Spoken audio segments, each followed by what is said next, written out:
In this module, we're going to talk about the blood supply and support systems to the brain.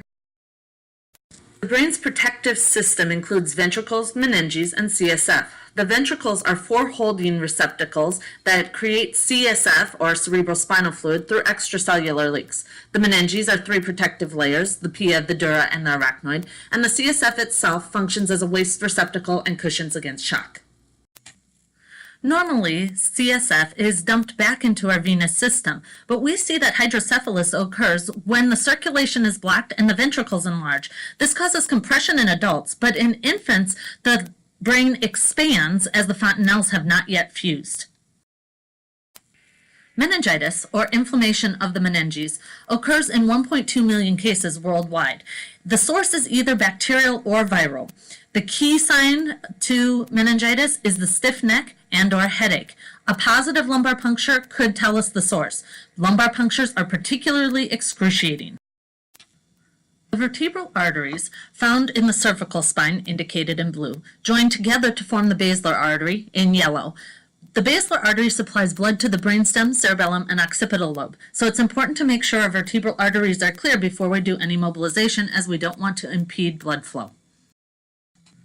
The basilar artery joins 5 other major arteries, including the carotids, on the underside of our brain to form the circle of Willis. The circle of Willis is a protective mechanism to make sure that any blockage will still allow some arterial blood to that area.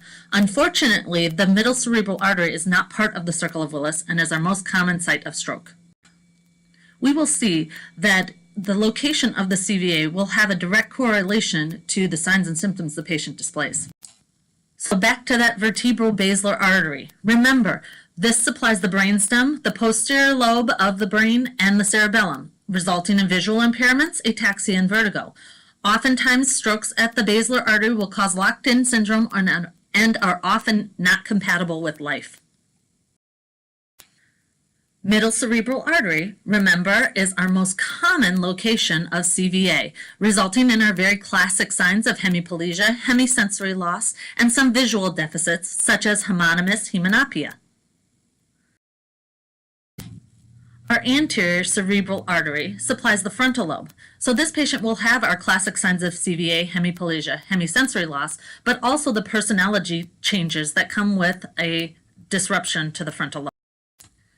The posterior cerebral artery is going to supply not only anything with thalamus in the name, but our hippocampus and our posterior lobe, resulting in potential pain syndromes, memory loss, hemiplegia, some eye movement issues, and some visual issues.